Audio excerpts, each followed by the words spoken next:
Hello, good morning student. आज हम आपको क्लास 10th का केमिस्ट्री का अम्ल क्षार और लवण का पार्ट 2 कराने जा रहे हैं। पार्ट फर्स्ट में जो हमने आपको कराया था, अम्ल किसे कहते हैं, क्षार किसे कहते हैं और लवण किसे कहते हैं, उसके बाद हम आपको अम्ल के रासायनिक गुण करा रहे थे। तो रासायनिक गुण में हमने आपको पॉइंट 2 करा दिए थे। अब पार्ट 2 में हम आपको पॉइंट तीसरा कराने जा रहे हैं। तो जो हमारा तीसरा पॉइंट है,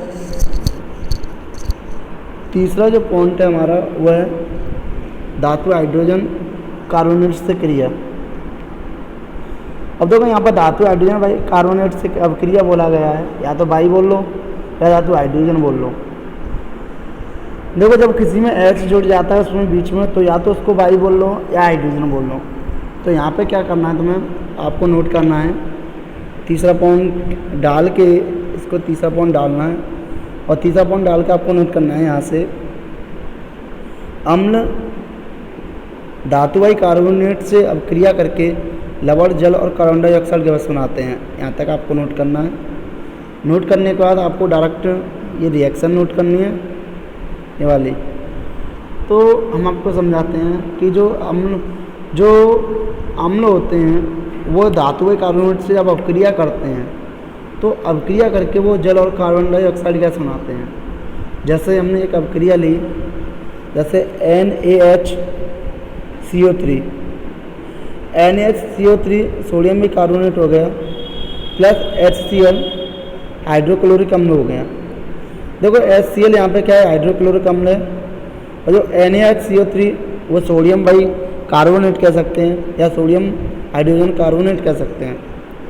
दोनों की जब हम अभिक्रिया कराते हैं तो वहाँ पर सबसे पहले NaCl बनता है जो कि सोडियम क्लोराइड होता है, जिसको हम कहते हैं लवण बनता है। उसके बाद H2O बनता है जो कि जल होता है, इसको भी लवण बोला जाता है। उसके बाद CO2 गैस बनती है जो कि कार्बन डाइऑक्साइड गैस होती है। इसके बाद जो चौथा पॉइंट आता है वो क्या होता है, वो होता है धात्विक ऑक्साइडों से अभिक्रिया। आपको ये भी नोट करना है। तो धात्विक ऑक्साइडों से अभिक्रिया, इसमें क्या होता है, धात्विक ऑक्साइडों का मतलब होता है कि ऐसे ऑक्साइड जो धातुओं से बने हों। तो यहाँ पे आपको नोट करना है कि अम्ल धातु ऑक्साइडों से क्रिया करके लवण और जल बनाते हैं, ये आपको नोट करना है। देखो जब कोई भी अम्ल होता है, जब उसकी अभिक्रिया हम धातु ऑक्साइड से कराते हैं, तो जब धातु ऑक्साइड से वो अभिक्रिया करता है तो वहाँ पर एक अम्ल बनाता है, जब धातु ऑक्साइड से वो क्रिया करता है तो एक लवण बनाता है, लवण के साथ साथ वो जल भी बनाता है। तो आपको ये नोट करना है। नोट करने के बाद आपको ये नोट नहीं करना है, जिसको हमने क्रॉस का निशान लगाया है, ये आपको नोट नहीं करना है। ओके, आपको ये नोट नहीं करना है। आपको जो ऊपर वाला हमने निशान लगाया है, अम्ल धातु ऑक्साइड से क्रिया करके लवण और जल बनाते हैं, ये आपको नोट करना है। उसके बाद आपको इसको भी नोट करना है, धातु ऑक्साइड प्लस जल, एरो लवण प्लस जल। तो कहने का मतलब ये है, जब धातु ऑक्साइड किसी अम्ल से क्रिया करते हैं तो वो लवण और जल बनाते हैं। इसमें से आपको ये रिएक्शन नोट करनी है। जैसे एक रिएक्शन हम आपको समझा दे रहे हैं, आपको ये रिएक्शन नोट करनी है। जैसे CaO, ये कैल्शियम ऑक्साइड होता है, इसकी अभिक्रिया जब हम अम्ल से कराते हैं, जो आप देख रहे हो CaO प्लस HCl, तो यहाँ पर कैल्शियम क्लोराइड बनता है। कैल्शियम क्लोराइड क्या होता है, लवण होता है, CaCl2 प्लस H2 और जल बनता है, प्लस H2 क्या बनता है, जल। तो कहने का मतलब यह है कि धातु के जो ऑक्साइड होते हैं वो अम्लों से क्रिया करते हैं, वहाँ पे एक तो लवण बनाते हैं और एक जल बनाते हैं। उसके बाद कुछ अम्लों के उपयोग होते हैं। जो अम्लों के उपयोग हैं वो हम आपको बता रहे हैं। तो पहले हेडिंग डालनी है आपको हाइड्रोक्लोरिक अम्ल के उपयोग। पहली जो हेडिंग डालनी है वो क्या डालनी है, हाइड्रोक्लोरिक अम्ल के उपयोग। तो उसमें ये 3 पॉइंट दे रखे हैं, तीनों पॉइंट आपको नोट करने हैं, हम आपको समझा देते हैं। कि हाइड्रोक्लोरिक अम्ल का जो उपयोग होता है, सबसे पहले तो इसका उपयोग क्लोराइड और क्लोरीन गैस बनाने में होता है। उसके बाद इसका उपयोग जो आयरन होता है, पॉइंट 2 क्या होता है, जो आयरन लोहा होता है उस पर जंग लग जाती है, उस पर साफ करने में होता है। क्या करने में? उसकी सतह को क्या करने में? साफ करने में। और इसका उपयोग जो होता है वह वस्त्र उद्योग में भी होता है, जिससे कि वस्त्र उद्योग कपड़ों की पर छपाई की जाती है। आपने देखा होगा नए नए तरह की रंगाई की जाती है, नए नए तरह के वह कढ़ाई की जाती है, उसमें सभी में अम्ल का उपयोग होता है जो कि हाइड्रोक्लोरिक अम्ल होता है। उसके बाद आता है नाइट्रिक अम्ल। नाइट्रिक अम्ल का उपयोग, ये पॉइंट आपको लिखे हुए हैं, आपको नोट करने हैं, कुछ नहीं है, मैं समझा देती हूँ एक बार आपको। सोने तथा चांदी के शोधन में भी इसका उपयोग होता है। उर्वरक, विस्फोटक, रंग तथा औषधियों के निर्माण में भी इसका उपयोग होता है। हाइड्रोक्लोरिक अम्ल के साथ मिलकर अम्लराज बनाने में भी इसका उपयोग होता है। अम्लराज क्या होता है? H2SO4, जो कि अम्लों का राजा होता है। H2SO4 क्या होता है? अम्लों का राजा। तो हाइड्रोक्लोरिक अम्ल के द्वारा ही H2SO4 बनाया जाता है।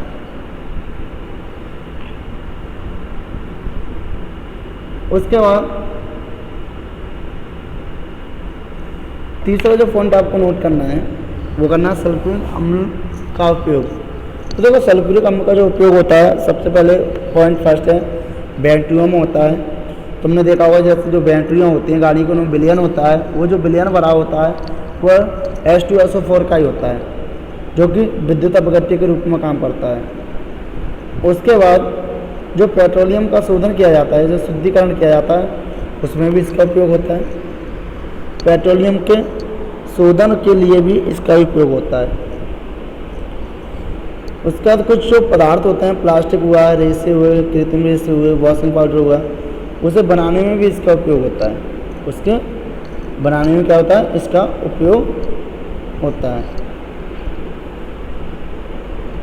तो क्षार, अभी हमने अम्ल जाना, अम्ल के रासायनिक गुण जाने। अब क्षार क्या होता है? जैसे मैंने बताया, क्षार वे यौगिक हैं जो जलीय विलयन में हाइड्रोक्सिल आयन देते हैं तथा हाइड्रोक्सिल आयन के अतिरिक्त अन्य कोई ऋण आयन क्षारक नहीं देते, क्षारक कहलाते हैं। जैसे हम आपको बताते हैं कि क्षारक क्या होते हैं। ये सबसे पहले आप एक चीज़ याद रखना है, ये आपको नोट करते जाना है जो हम आपको बताते जा रहे हैं।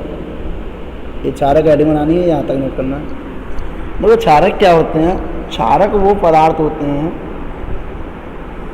जब कोई भी विलयन में हम रिएक्शन कराते हैं तो उसमें से OH- निकल के आते हैं, या हम कह सकते हैं हाइड्रोक्सिल आयन निकल के आते हैं। और जो विलयन हाइड्रोक्सिल आयन देता है उसको ही क्षारक बोला जाता है। क्या बोला जाता है? क्षारक। जैसे यहाँ पे कुछ रिएक्शन दे रखी हैं, उसमें से ओनली आपको 2 रिएक्शन लिखनी है, एक तो NaOH वाली लिखनी है और एक Na वाली KOH वाली लिखनी है। तो देखो ये दोनों को मैं निशान लगा दिया, आपको ये दोनों नोट करनी है रिएक्शन में। ये जो मैं ब्रैकेट कर लिया है ये आपको नोट करना है, ये आपको नोट करना है ब्रैकेट वाला एग्जाम्पल लिख के। तो देखो NaOH क्या होता है? सोडियम हाइड्रोक्साइड होता है। AQ का मतलब होता है एक्वस सॉल्यूशन, जलीय विलयन। जब आप NaOH की रिएक्शन कराते हो तो NaOH रिएक्शन करने के बाद Na+ देता है, OH- देता है। जो Na होता है वो तो प्लस हो गया, OH- हो गया। तो क्या हुआ? OH इसमें से निकल रहा है, नहीं निकल रहा है? OH- इसमें से निकल रहा है, तो ये क्या हो गया? क्षार हो गया, क्षारक हो गया। क्या हो गया? क्षारक। इसी प्रकार KOH भी रिएक्शन कराते हैं KOH की, तो क्या होता है? पॉजिटिव होता है, जिसको बोला जाता है पोटेशियम प्लस OH-, जो कि होता है हाइड्रोक्साइड आयन। ये भी माइनस होता है, तो इससे हम पता लगाते हैं कि ये क्या क्षारक है। क्या? क्षारक। अब जो क्वेश्चन बनता है कि क्षार क्या होते हैं। अभी हमने पढ़ा क्षारक, तो क्षार क्या होते हैं? तो क्षार के लिए जैसे जो क्षारक होते हैं वो जल में मिल जाते हैं। क्या जाते हैं? जल में मिल जाते हैं। जब वो जल में मिल जाते हैं तो जो क्षारक जल में मिल जाते हैं वो क्या कहलाते हैं? वो सभी क्षार कहलाते हैं। क्या कहलाते हैं? क्षार। जैसे यहाँ पर कुछ एग्जाम्पल दे रखे हैं, वो आपको जैसे देख सकते हो Na2O। लेकिन एक बात आपको याद रखनी है कि जो क्षारक होते हैं वो सभी क्षारक क्षार नहीं हो सकते। जो सभी क्षारक जो सभी क्षारक होते हैं वो क्षार नहीं हो सकते, लेकिन जो सभी क्षार होते हैं वो क्षारक होते हैं। क्योंकि सभी क्षारक क्षार इसलिए नहीं हो सकते क्योंकि सभी क्षारक ऐसे नहीं होते कि जो कि जल में मिल जाए, जो क्या हो जाए, जल में मिल जाए। जब वो जल में पूरी तरह से नहीं मिलते तो वो क्या कह सकते हैं हम, वो क्षार नहीं हो सकते। इसके बाद आपको इसमें कुछ ज़्यादा नोट नहीं करना है, आपको जो नोट करना है बस इतना करना है कि यहाँ से जो मैं टिक लगा रहा हूँ एग्जाम्पल में उसको आपको नोट करना है। क्या करना है, जो मैं टिक लगा रहा हूँ उससे आपको नोट करना है। जैसे सबसे पहले आप हेडिंग बनाओगे क्षार,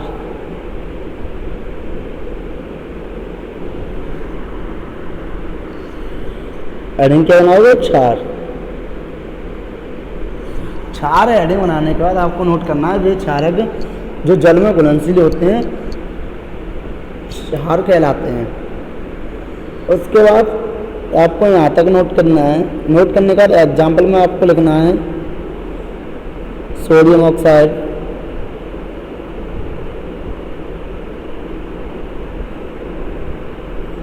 सोडियम ऑक्साइड,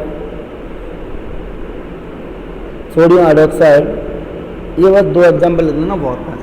तो आपको समझ में आ गया होगा क्षार क्या होते हैं। क्षार भी पदार्थ होते हैं जो कि जल में कैसे होते हैं, घुलनशील होते हैं, विलेय होते हैं। उसके बाद क्षारों के रासायनिक गुण आते हैं।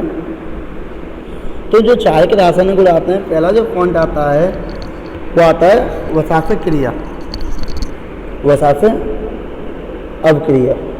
तो वसाशक अवक्रिया जब आता है तो इसमें क्या कह रहा हूँ, जो कोई भी क्षार होता है, जो क्षार होते हैं वो तेल वो वसाव के साथ अवक्रिया करते हैं। क्या करते हैं, अवक्रिया।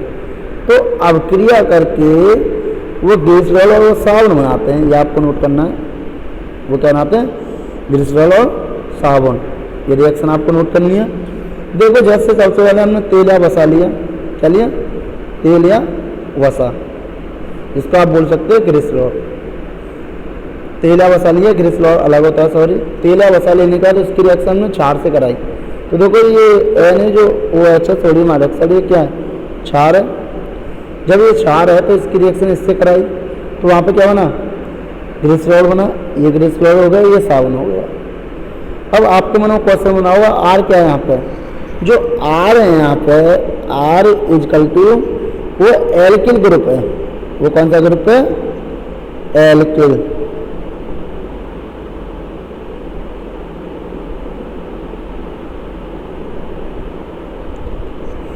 आर यहाँ पर कौन सा ग्रुप है, एल्किल ग्रुप है। यहाँ पे मुझे देखो आर यहाँ पर नोट कर सकते हैं, आर इजकल टू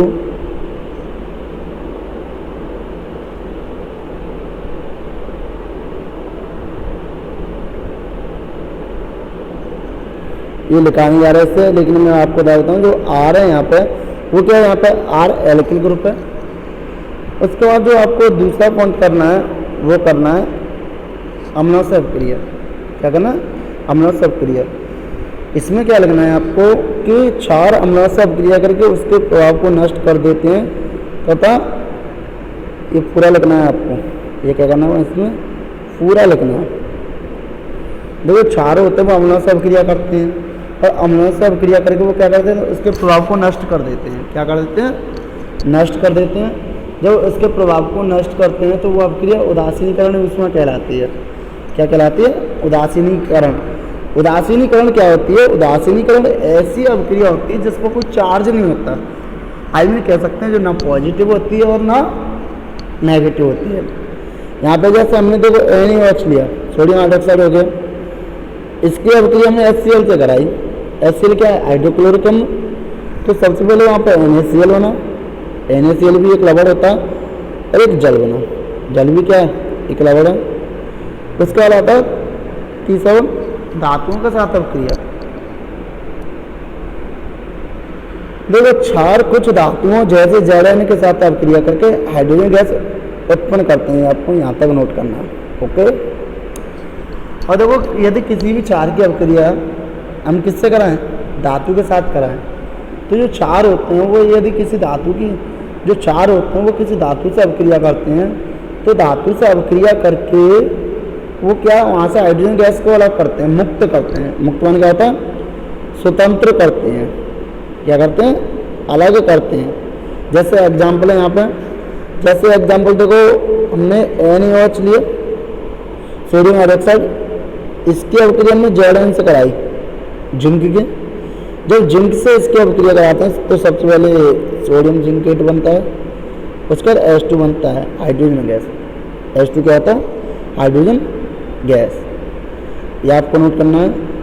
उसका जो चौथा पॉइंट है अधात्विक ऑक्साइडों के साथ अवक्रिया, ये आपको नोट नहीं करना है। ये आपको क्या करना है, नोट नहीं करना है, लेकिन हम आपको समझा देते हैं कि जो अधात्विक ऑक्साइड होते हैं, अधात्विक वो होते हैं जो कि धातु नहीं होते, उनके ऑक्साइडों से जब क्षार क्रिया करता है तो क्या करता है, तो उनके कार्बोनेट बनाता है। वो क्या बनाता है, कार्बोनेट। जैसे यहाँ पर हमने लिया धातु ऑक्साइड, जैसे हमने लिया यहाँ पे CO2 है, कार्बन डाइऑक्साइड है, इससे क्षार अवक्रिया कर रहा है। अब जैसे ही ये क्षार इससे अवक्रिया कर रहा है तो कैल्शियम कार्बोनेट बना रहा है, नहीं बना रहा है, CaCO3, और यहाँ पर जल बना रहा है। ठीक है, ये जल हो गया। ये चौथा पॉइंट आपको नोट नहीं करना है, ये आपको हमने समझाया है। ओके, उसके बाद क्षारों के उपयोग होते हैं। कुछ क्षारों के उपयोग यहाँ पे हम आपको बता रहे हैं, क्षारों के उपयोग क्या होते हैं, कैसे होते हैं, कैसे नहीं होते हैं। तो देखो जो क्षारों के उपयोग होते हैं, जैसे कुछ क्षार यहाँ पर लिखे हुए हैं, जैसे आपने देखा sodium hydroxide, NaOH, potassium hydroxide, ठीक है, KOH और अमोनियम हाइड्रोक्साइड। इनका जो उपयोग हम करते हैं वो प्रयोगशाला में करते हैं। क्या करते हैं, प्रयोगशाला में अभिकर्मक के रूप में। इसके अलावा क्षारों के उपयोग में आपको लिखना है, क्षारों के उपयोग हेडिंग बनाओगे, उसके बाद आपको ये यहाँ से लिखना नहीं, ओनली ये समझना है। ये जैसे लगाओ sodium hydroxide, potassium hydroxide, ammonium hydroxide के विलयन प्रयोगशाला में अभिकर्मक के रूप में उपयोग होते हैं। ओके, आपको इसके अतिरिक्त सोडियम हाइड्रोक्साइड का उपयोग सामान्य उद्योग में कागज उद्योग, रेम तथा अनेक रसायनों के निर्माण में है। यह ओनली आपको समझना है, लिखना नहीं है। तो क्षार होते हैं, उनका उपयोग निम्न प्रकार से होता है। अब जो आपको नोट करना है, तो वो पहली हेडिंग आप बनाओगे, क्षारों के उपयोग में जो पहली हेडिंग बनाओगे वो बनाओगे कैल्शियम हाइड्रोक्साइड का उपयोग। कैल्शियम हाइड्रोक्साइड के उपयोग में जो फर्स्ट पॉइंट है वो है पुताई में। जैसे आपने देखा होगा घरों की पुताई करते हैं, पुताई में ब्लीचिंग पाउडर बनाने में। देखो ब्लीचिंग पाउडर क्या होता है, व्यंजक चूर्ण, कैल्शियम हाइपोक्लोराइड। जो व्यंजक चूर्ण होता है उसका संकेतांक होता है CaOCl2। ओके, ये क्या होगा, ये ब्लीचिंग पाउडर होता है। ये क्या होता है, ब्लीचिंग पाउडर, कैल्शियम हाइपोक्लोराइड। उसका चमड़ा उद्योग में किया जाता है और जल की कठोरता दूर करनी है। अब जल की कठोरता क्या होती है, जैसे जल होता है साबुन के साथ कम झाग देते हैं, उनकी कठोरता को दूर करने में इसका उपयोग होता है। उसके बाद दूसरा पॉइंट अमोनियम ऑक्साइड का उपयोग। जो अमोनियम ऑक्साइड होती है, अमोनियम हाइड्रोक्साइड होती है, सॉरी अमोनियम हाइड्रोक्साइड होती है, उसका जो उपयोग हम करते हैं वो अमोनियम लवण बनाने में करते हैं। अमोनियम लवण जानते हो, जो कि अमोनिया के लवण होते हैं। क्या होते हैं, अमोनिया के लवण, उसमें भी इसका उपयोग किया जाता है। ओके, उसके बाद अब हम आपको बताएंगे जो अम्ल एवं जो क्षारक होते हैं वो परस्पर कैसे अभिक्रिया करते हैं। ये आपको हेडिंग बनानी है या क्वेश्चन बनाना है, ये आपको एक क्वेश्चन बनाना है। क्वेश्चन, अम्ल एवं क्षारक परस्पर कैसे अभिक्रिया करते हैं, तो आपको उसमें इसे नोट करना है कि जब अम्ल तथा क्षारक के विलयन को मिलाया जाता है तो अम्ल द्वारा क्षार के प्रभाव को तथा क्षारक द्वारा जल के प्रभाव को समाप्त कर दिया जाता है। अम्ल एवं क्षारक की अभिक्रिया के फलस्वरूप लवण तथा जल बनते हैं। तो यही अपक्रिया उदासीनीकरण अपक्रिया कहलाती है। ये अपक्रिया कौन सी अपक्रिया कहलाती है? उदासीनीकरण। कहने का मतलब यह है जब अम्ल और क्षारक दोनों को जब मिलाया जाता है, मिलाने के बाद जो पदार्थ बनता है, क्या बनता है? जो पदार्थ बनता है तो वो उदासीनीकरण होता है, क्योंकि अम्ल और क्षारक उनके प्रभाव को वो क्या कर देते हैं? नष्ट कर देते हैं। जब उनके प्रभाव को नष्ट कर देते हैं तो वो क्रिया कौन सी होगी? उदासीनीकरण अपक्रिया। क्या होगी? उदासीनीकरण अपक्रिया।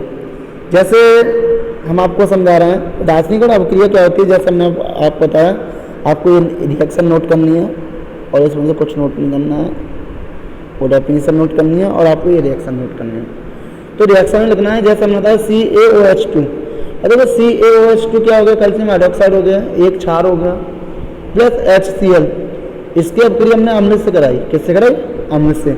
तो CaCl2 बना, कैल्शियम क्लोराइड बना, प्लस H2O बना। क्या बना? H2O, जो कि जल होता है। उसके बाद आपको हम बताएंगे हाइड्रोजन आयन सांद्रण, या आपको हेडिंग बनानी है हाइड्रोजन आयन सांद्रण। हाइड्रोजन आयन सांद्रण तथा pH मान, ये आपको हेडिंग बनानी है। ओके, ये आपको पूरी हेडिंग बनानी है, ठीक है। आप इसको इंग्लिश में भी लिखना चाहें तो लिख सकते हो। हेडिंग बनाने के बाद आपको लिखना है कि जो हाइड्रोजन आयन सांद्रण होता है, यहाँ से लिखना हाइड्रोजन आयन सांद्रण सामान्यतः 1 से 1 इंटू 10⁻⁻14 मोल प्रति लीटर तक होता है। कहाँ तक होता है? मोल प्रति लीटर तक होता है।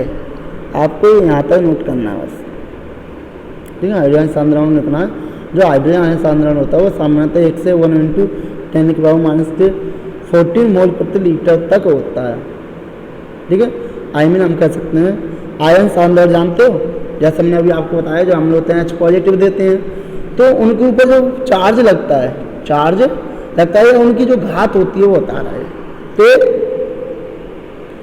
अब जो आपको हेडिंग बनानी है वो क्या बनानी है? देखो हाइड्रोजन आयन सांद्रण होता है, उसके बाद इसमें जो आपको लिखना है वो लिखना है pH = माइनस के लॉग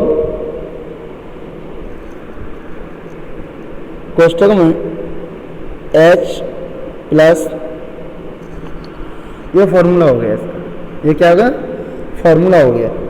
देखो pH बराबर माइनस के लॉग, या इसको हम ऐसे भी लिख सकते हैं pH = log 1/H plus. Okay, इसको हमने इसलिए लिखा क्योंकि देखो H प्लस है, यहाँ पे H प्लस को हम नीचे ले लें। जब कोई भी संख्या अपोजिट करते हैं, व्युत्क्रम करते हैं किसी का, तो यदि वो माइनस की होती है तो प्लस की हो जाती है। किसकी हो जाती है? प्लस की। अब इसकी देखो परिभाषा क्या होगी? परिभाषा हम आपको बता रहे हैं। परिभाषा इसकी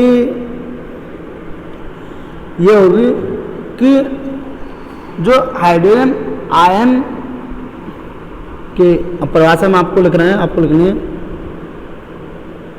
हाइड्रोजन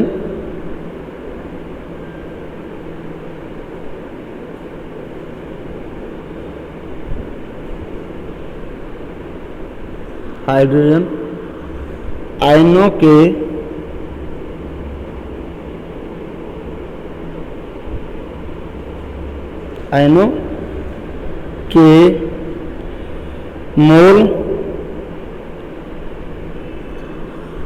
के मोल प्रति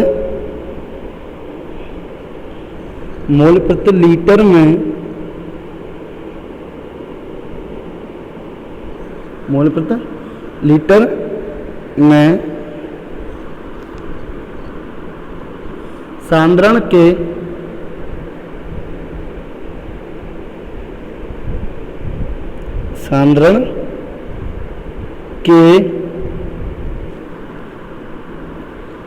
व्युत्क्रम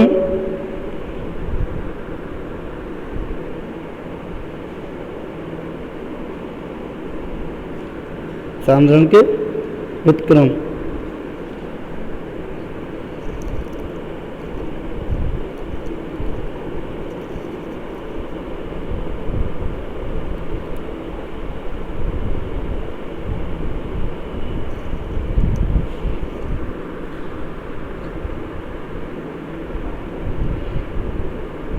व्युत्क्रम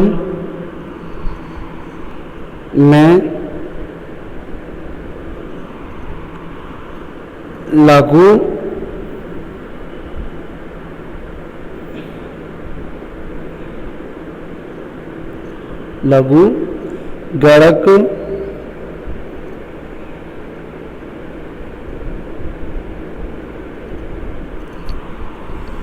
गणक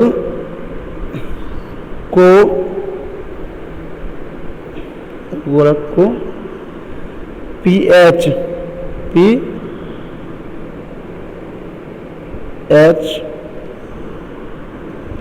कहते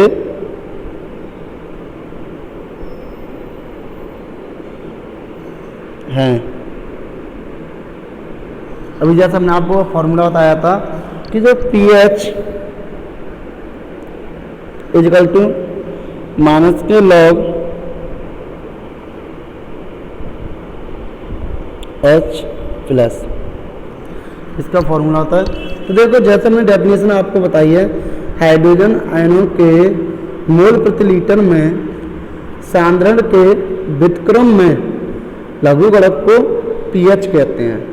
देखो लघुगणक को पीएच कहते हैं, तो देखो लघुगणक लॉग हो गया, लॉग का यहाँ पर माइनस लगा हुआ है। जब यहाँ पर माइनस लगा हुआ है, आगे देखो ये जो माइनस लगा है, ये माइनस लगा नहीं लगा है, तो ये क्या हो गया, लघुगणक हो गया।